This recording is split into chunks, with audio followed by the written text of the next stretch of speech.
Well, I can't believe that I'm actually, sitting here and talk. But I think the only thing is that I am like that. Like, Well, you know,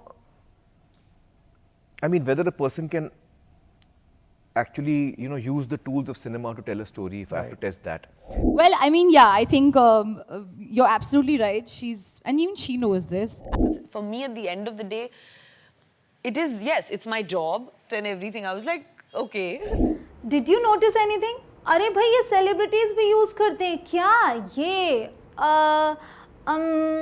well you know ये तो सबसे ज़्यादा use होता है you know like का भी use बहुत होता है और इसका भी आप यहाँ से लेके यहाँ तक इसे तो कुछ ज़्यादा ही पाएंगे कोई भी इंसान अगर बात कर रहा है हिंदी में भी कर रहा है तो भी इनका यूज़ करता है फिर लोग ऐसा क्यों कहते हैं कि आपको और करने से बचना चाहिए गाइज मैं आपको सच्चाई बताती हूँ ये वर्ड्स जो है ना ये यूज़ करने चाहिए आपको जी हाँ instead of that awkward silence बिल्कुल चुप हो जाने की बजाय अगर आप हल्का सा या फिर करते हैं तो ये सही है आपको ओवर यूज़ नहीं करना है ठीक है इतना नहीं करना है कि आप एक लाइन में 5 बार इसको कर दें या फिर पूरे कॉन्वर्सेशन में 100 बार कर दें इतना ओवर यूज़ नहीं करना है जहाँ पे आपको सोचने के लिए थोड़ा सा टाइम लग रहा है वहाँ यूज़ करना है गाइज ये जितनी चीज़ें आप यहाँ देख रहे हैं ये अगर मैं इन्हें बताऊँ कि ये हैं क्या तो ये कहलाते हैं फिलर वर्ड्स ठीक है इंग्लिश में ये फिलर वर्ड्स हैं और ज़्यादातर इन्हें आप जानते हैं गैप फिलर से तो गैप को फिल करते हैं कौन सा गैप वो जो सोचते हैं ना आपकी अगला वर्ड क्या हो उस सोचने के टाइम को फिल करने के लिए ये वर्ड्स यूज़ होते हैं जो मैंने आपको दिखाए ग्रामर टर्म में इनका नाम क्या होगा पता है डिस्कोर्स मार्कर्स गाइस इस वीडियो के एंड में मैं आपको ऐसे 2 प्रो टिप्स देने वाली हूं जो आपको प्रो लेवल की इंग्लिश बुलवाएंगे जी हाँ जरूर से देखिएगा एंड तक पहले तो हम बात करेंगे व्हाट आर फिलर वर्ड्स होते क्या हैं तो जैसा कि मैंने बताया बात वही है इंग्लिश में लिखी है फिलर वर्ड्स आर वर्ड्स और phrases that are used to fill silence जो कि साइलेंस को फिल करने के लिए यूज होते हैं क्या है वर्ड्स या फिर फ्रेजेस हैं यहाँ पे ठीक है एक वर्ड है तो वर्ड एक से ज़्यादा वर्ड्स हैं तो फ्रेजेस कहलाएंगे when you are speaking they don't add any real value to the sentence तो याद रखें ये कोई रियल वैल्यू नहीं डालते मतलब अगर आप इन्हें नहीं यूज़ करते तो भी सेंटेंस का अर्थ नहीं बदलता और अगर इन्हें आप यूज़ करते हैं तो भी आपके सेंटेंस का अर्थ नहीं बदलता ठीक है सेंटेंस अपने आप में वही है जो आप कहना चाह रहे हैं दे simply keep you going while you come up with the rest of your sentence तो बस ये आपकी मदद करते हैं कि आप बोलते रहें आपको बस टाइम मिल जाए कि आप आगे क्या बोलने वाले हैं आगे का सेंटेंस आपका क्या होगा वो आप सोच लें तो सबसे पहला ये जो एंड है इसे आपको यूज़ करना है बस ओवर यूज़ नहीं करना इसका ध्यान रखिएगा to fill silence while you think of the next word इतना ही समय मिलता है कि आप अगला वर्ड सोच लें ठीक है कई बार ऐसा होता है कि इंसान फिर एक्चुअली इतना भी कर सकते हैं आप बट देखिए एग्जाम्पल में आप अच्छे से समझ पाएंगे देखिए well I can't believe that I am actually sitting here and talking अभी करीना की बात आपने सुनी उसने डिट्टो यही सेंटेंस बोला था well I can believe that I am actually sitting here and talking देखा जब इसे फ्लो में लाते हैं तो ये इस तरीके से साउंड करता है तो ये बोल के अगला वर्ड सोच लिया यू नो कर दिया फिर ये कर दिया तो ये सोच लिया तब तक ठीक है अभी मैं आपको बताऊंगी कि यू नो के साथ मतलब यहाँ से लेके एक तरीके से यहाँ तक इन्होंने फिलर वर्ड्स ही यूज़ कर लिए बट इतना टाइम मिल गया कि ये वाला उन्हें पूरा रेस्ट ऑफ द सेंटेंस मिल गया कि आगे बोलना क्या है but the only thing is that I am like that तो यहाँ पे भी इनको टाइम मिल गया सोचने के लिए कि आगे क्या सेंटेंस है तो इस तरीके से आप इन्हें यूज़ कर सकते हैं और बहुत ही आराम से वेल ये बहुत यूज़ होता है और मोस्टली ये सेंटेंस के स्टार्टिंग में यूज़ होता है जैसे कि आप रुके हैं या आपसे किसी ने सवाल पूछा तो आप वेल करके अपना जवाब शुरू कर सकते हैं when we start to talk after a pause ठीक है उसके बाद वेल से शुरू कर सकते हैं तब तक आपको मिल जाता है time to delay your answer in order to have more time तो अपने आंसर को डिले करने के लिए आप इसका यूज़ करते हैं to avoid giving an answer sometimes क्या होता है कि आप आंसर नहीं देना चाहते तो वेल फिर आप अपने टॉपिक को कभी कभी चेंज भी कर लेते हैं यहाँ से ठीक है वो आपके ऊपर है कि आप अपना कितना आर्ट दिखाते हैं कॉन्वर्सेशन में कैसे आप टॉपिक को चेंज करते हैं ये सब करते करते आएगा एक दिन में नहीं आएगा आपको धीरे धीरे हैबिट डालनी होगी एग्जाम्पल देखिए well you know that's true किसी ने कोई सवाल किया, उस पर ये जवाब है। लास्ट में मैं आपको सवाल के साथ भी दिखाऊंगी।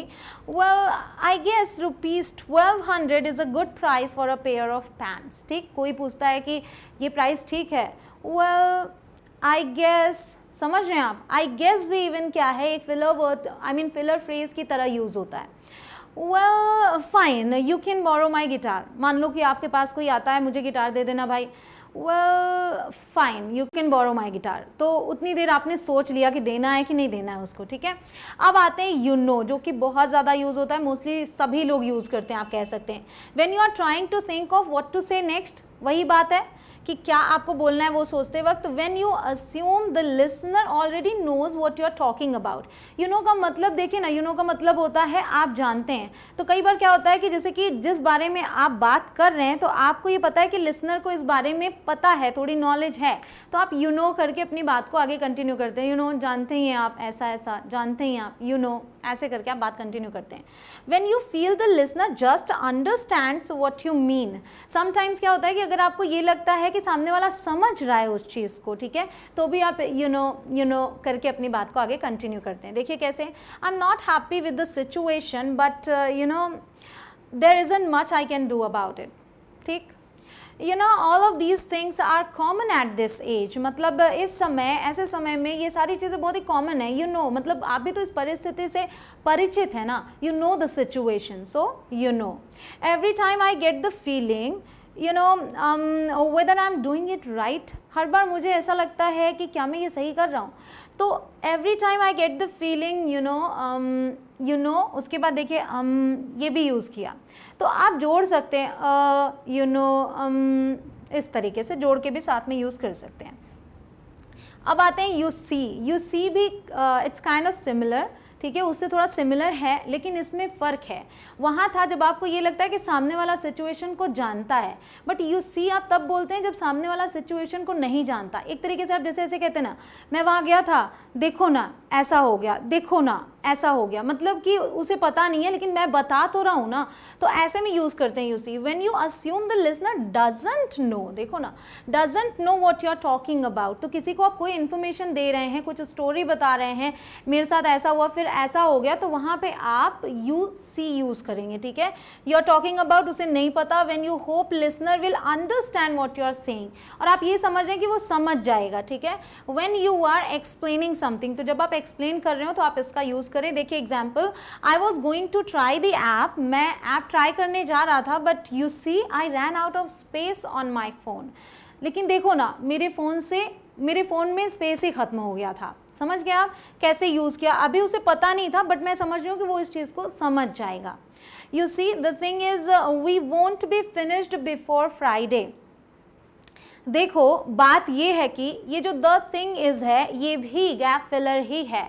द थिंग इज, बात ये है कि कोई कुछ पूछे द थिंग इज, फिर आगे आपने कंटिन्यू कर लिया। You see the thing is we won't be finished before Friday. यहाँ देखिए, you see I am one of those people who likes to try new things. देखो मैं उन लोगों में से हूँ जिन्हें नई चीज़ें करना पसंद होता है। सो यू सी, देखो समझाते हुए, एक्सप्लेन करते हुए, क्लियर हो गया। अब आते हैं लाइक। लाइक भी बहुत यूज़ होता है, even sometimes it is over used. बहुत सारे लोग इसे बहुत बार यूज़ कर लेते हैं, कुछ ज़्यादा ही यूज़ कर लेते हैं। इवन मैं क्या बार बार यूज़ करती हूँ वो है यू नो। यू नो मैं भी यूज़ करती हूँ अक्सर, ठीक है। When you say something is not exact, when you need a moment to figure out the next word to use, जब आपको लगता है कि आगे क्या बोलना है, वही बात गैप फिलर के लिए लाइक का यूज़ आप कर लेते हैं। देखिए, she was like no way, बिल्कुल भी नहीं, उसे ये कहना था तो she was like ऐसे करके बोल दिया। I was like it happened, ठीक। तो ये कॉन्वर्सेशन आप ऐसे समझिए कि मान लीजिए ये वो है और ये मैं हूँ, और मैं कोई बात बता रही हूँ कि ऐसा हुआ था, तो मेरी जो फ्रेंड है वो शॉक्ड होके कहती है नो वे। तो मैंने आपको क्या बताया, शी वॉज लाइक नो वे, मतलब वो कह रही है कि पॉसिबल ही नहीं है। तो मैं कह रही हूँ आई वॉज लाइक इट हैपेंड, मतलब मैंने उसको ये समझाया, मैं ये समझाना चाह रही थी कि ऐसा हुआ था। तो इसको हमने किस तरीके से दो वर्ड्स में बता लिया ना, इट हैपेंड कह के। I was like it happened, she was like no way. समझ गए होंगे आप। My friend was like completely ready to like kick me out of the car if I didn't stop using the word like. यहाँ पे क्या है कि बार बार like का यूज़ हो रहा है, तो ये एग्जाम्पल भी वैसा ही है कि my friend was like, मेरी friend completely ready to like kick me out of the car, कि मुझे कार से बाहर निकाल देती, बाहर धक्का दे देती if I didn't stop using the word like, अगर मैं like का यूज़ बार बार करना बंद ना करती, मतलब ओवर यूज़ हो गया था। ये एक एग्जाम्पल मैं आपको दे रही हूँ कि इस तरीके से आप इन्हें यूज़ कर सकते हैं, बट ओवर यूज़ नहीं करना। It was like getting pretty late. It was like getting pretty late, ठीक है, तो like बोल के थोड़ा सा टाइम लिया कि काफ़ी देर हो रही थी, but I didn't want to go home yet, लेकिन मैं तब घर नहीं जाना चाहती थी। ठीक, तो इस तरीके से आप इसका यूज़ करते हैं। अब ये आता है ये क्या होता है कि किसी ने क्वेश्चन किया, आप थोड़ा देर लगा रहे हैं समझने में, तो वहाँ पे यूज़ करेंगे। व्हेन यू आर थिंकिंग और ट्राइंग टू डिसाइड समथिंग, तो आप उसी टोन में यूज़ करते हैं। Which one do you like best, आपको सबसे ज़्यादा अच्छा कौन सा लग रहा है, ये पूछा तो कैसे जवाब दे सकते हैं। किसी ने ऐसे अचानक से ये सवाल पुटअप किया है आपके सामने, आप बोलेंगे I like the pink one. ठीक, थोड़ा सा टाइम मिल गया कि कौन सा बोलना है, या फिर आई एम नॉट श्योर। ठीक है, ऐसे आपको इसे यूज़ करना है। अब ये आता है और समथिंग या और समथिंग लाइक दैट, कभी कभी साथ में यूज़ करते हैं, कभी कभी सिर्फ और समथिंग यूज़ करते हैं। बट ये क्या है, इज़ अ सेंटेंस एंडिंग। ठीक है, ये एंडिंग है, सेंटेंस के एंड में यूज़ होता है, शुरू में नहीं। That means you are not being exact. ठीक है, यहाँ भी आप एग्जैक्टली नहीं बता रहे हैं कि क्या चीज़, और समथिंग लगा दिया। ठीक, जैसे आप कहते हैं खाना वाना खाया, हैव यू टेकन फूड और समथिंग। ठीक है, तो और समथिंग वो आ गया, खाना वाना उसके लिए। I open the door and found some boxes और समथिंग, मैंने दरवाज़ा खोला और मुझे कुछ बॉक्स वॉक्स मिले। मतलब ज़रूरी नहीं है कि वो बॉक्स ही हो, बॉक्स जैसा हो सकता है। सो बॉक्स और समथिंग, ठीक, यहाँ बॉक्सेस था। We talked about politics, money और समथिंग लाइक दैट। ठीक, तो हमने किस बारे में बात की, पॉलिटिक्स, मनी और समथिंग लाइक दैट, मतलब उसी तरीके से कुछ और। ठीक है, ज़रूरी नहीं है कि एग्जैक्ट हमने वही बात की हो। अब आगे बढ़ते हैं, इट डिपेंड्स, ये भी बहुत अच्छा है। कोई अचानक से आपके सामने सवाल कर देता है तो आप कहते हैं ये निर्भर करता है सिचुएशन पर, तो ये इट डिपेंड्स बोल के आप थोड़ा सा टाइम ले लेते हैं। किसी ने ऐसे सवाल किया, when you want to buy even more time, थोड़ा ज़्यादा समय मिल जाता है। It depends, you know, it depends, ऐसे करके आप बोलते हैं। देखिए, it depends, you know, it depends on the situation. इतना पूरा सेंटेंस आप बोल दीजिए। जब आपको सवाल कुछ ऐसा हो जिसमें आपको लगे कि कोई एक पर्टिकुलर राय नहीं होती, it depends on the situation, कि कभी ये सिचुएशन है तो ये हो सकता है, ये सिचुएशन है तो वो हो सकता है, तो आप कैसे बोल सकते हैं, पूरा पूरा यूज़ कर लीजिए। It depends, you know, it depends on the situation. फिर अगला देखिए क्या है, do you eat out at lunch time. कोई आपसे पूछता है, आप क्या बोलते हैं, वेल इट डिपेंड्स, वैसे डिपेंड करता है। I usually bring lunch but sometimes I go out. तो वेल इट डिपेंड्स इतना बोला, तब तक आपको समय मिल गया ये सोचने के लिए। क्लियर। अब आगे बढ़ते हैं, आई मीन जब आप बताते हैं तो इसका मतलब तो ये भी होता है, आप जानते हैं मेरा मतलब है कि। तो कभी कभी क्या होता है, देखिए, व्हेन यू क्लैरिफाई और emphasize how you feel about something, थोड़ा क्लैरिफाई करना चाहते हैं आप, आई मीन दिस। ठीक है, इस तरीके से यूज़ करेंगे। When you make corrections, when you miss speak, कभी कभी आप गलत बोल जाते हैं तो आप आई मीन लगा के उस चीज़ को सुधार सकते हैं। तो सॉरी बोलने के बजाय आप आई मीन करके सुधार देंगे कि मतलब मेरा मतलब ये है। ठीक, देखिए कैसे, he is a great guy, he is a great guy, I mean he is a good friend, I'm just not sure if he is a good doctor or good husband। ठीक, तो किसी के बारे में अपनी राय दे रहे हैं तो आपने बोल दिया he is a great guy, I mean he is a good friend। ठीक है, तो as a friend आप उसे जानते हैं, ये आपने बता दिया। this couch is 13, I mean मतलब गलत बोल दिया आपने 13, तो आप बोलते हैं I mean 30 years old। ठीक, तो गलती हो जाए तो I mean लगा के सुधार लें। फिर आते हैं एक्चुअली का मतलब आप जानते हैं, दरअसल। When you point out something you think is true, ठीक है, आप जब कोई ऐसी चीज़ रख रहे हैं, ऐसी बात बोल रहे हैं जो आपको लगता है कि सच है, when others might not agree, but आपको लग रहा है शायद सामने वाला अग्री ना करे, तो एक्चुअली मतलब एक तरीके से ये हो गया इन माई ओपिनियन, ऐसे आप इसको रखते हैं। देखिए, what do you think, आपकी क्या राय है। कोई आपसे पूछता है किसी भी मैटर पे, आप बोलते हैं एक्चुअली, थोड़ा सा खींच के, actually I don't believe in miracles. ठीक, मुझे चमत्कारों पर विश्वास नहीं है, तो एक्चुअली, ठीक, ऐसे आपने कर लिया। Next is let me see. Let me see का मतलब क्या होता है पता है, ये आपके लिए वही है, समय और आपके पास आ जाए, इसके लिए आप इसे यूज़ करते हैं when you want to think for a moment about something, let me see. ठीक, एक तरीके से आप डायरेक्टली टाइम मांग रहे हैं कि मुझे थोड़ा समय दो सोचने के लिए, लेट मी थिंक, जैसे आप बोलते हैं ना मुझे सोचने दो, वही चीज़ है लेट मी सी। देखिए, how long would it take to drive from Chandigarh to Gurugram. अब आपसे किसी ने पूछ लिया कि कितना टाइम लगता है यहाँ से वहाँ जाने में, तो अब ऐसा तो है नहीं कि आप कोर्स करके बैठे हैं इस चीज़ में, आप अगर आते जाते थोड़ा सा तो टाइम लेंगे ना। तो ये तो ऐसा क्वेश्चन है कि आप डायरेक्टली थोड़ा सा टाइम मांग लेंगे, तो क्या बोलेंगे आप, वेल लेट मी सी, इसमें हो गया कि थोड़ा सा टाइम दो, सोच रहा हूँ। I'd say it would take at least 4 hours। ठीक, तो आपने एक अंदाज़ा लगाया और आपने बता दिया। Is there a shop that sells sports clothes? कोई यहाँ शॉप है जो स्पोर्ट्स क्लोथ्स बेचता हो? तो आप बोलेंगे let me see, I think there is one near here। Clear, तो थोड़ा सा टाइम ले लिया सोचने के लिए, ये बहुत ही अच्छा है। आप डायरेक्टली टाइम ले रहे हैं, इसे ज़रूर से यूज़ कीजिएगा। Next is to be honest. To be honest का मतलब हो गया एक तरीके से सच कहूँ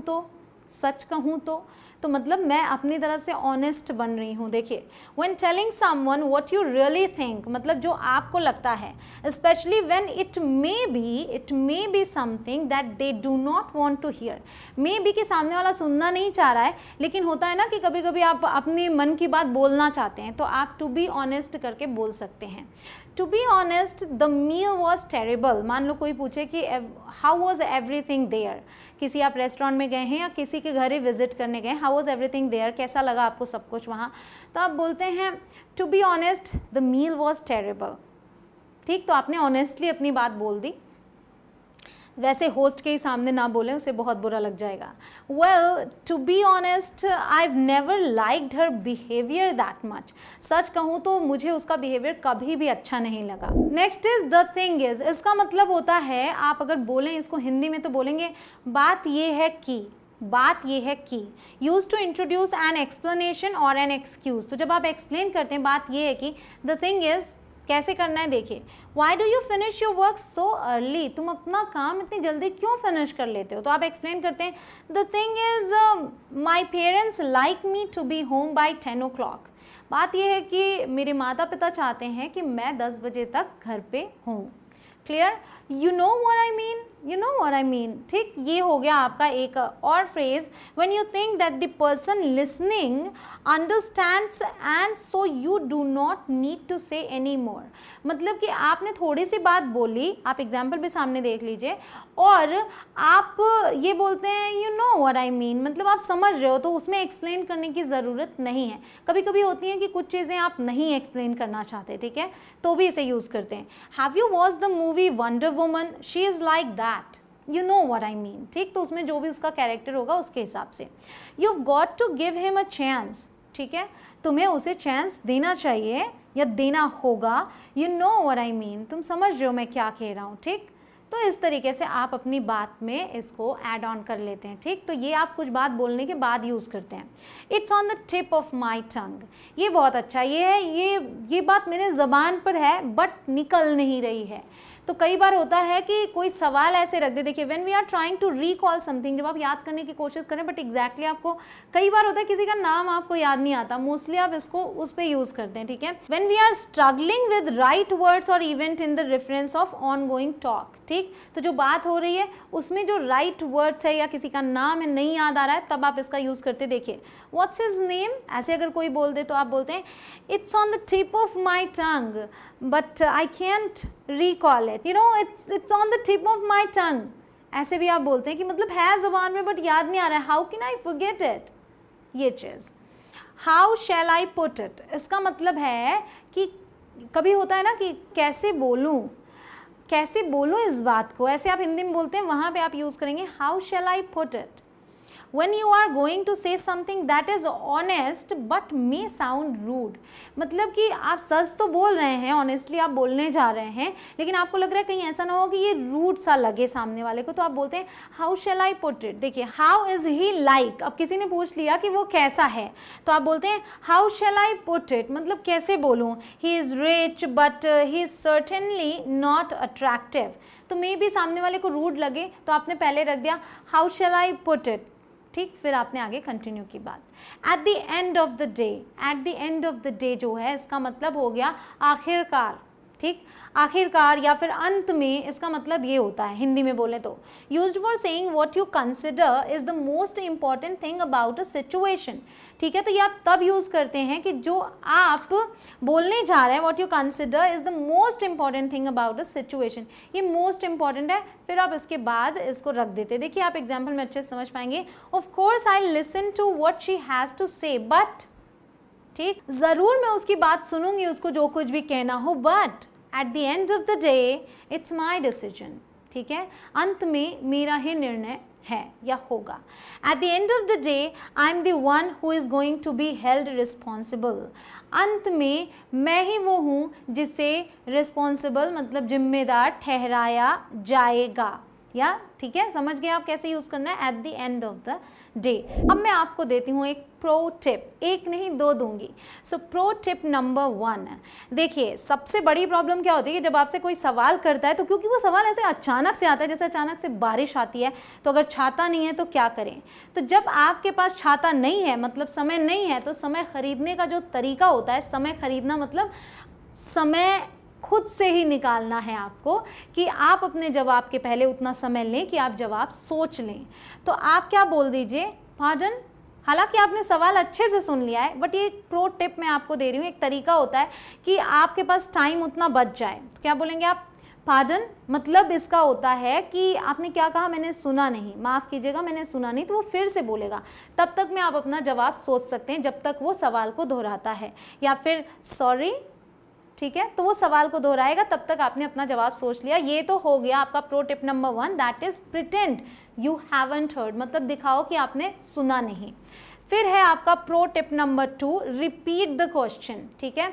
अगर आपने सवाल को सुन लिया है और आपको जवाब में थोड़ा टाइम लग रहा है, या फिर कोई ऐसा ऑकवर्ड सवाल है जो आप बताना नहीं चाहते हैं तुरंत, तो आप सोचें कि इसको किस तरीके से जवाब दूं, तो आप रिपीट कर दीजिए उसके क्वेश्चन को। कैसे, किसी ने सवाल किया, hey how much money do you make, hey तुम कितना कमाते हो, तो अब ये तो पर्सनल क्वेश्चन है, हर कोई अपनी कमाई नहीं बताना चाहता, राइट।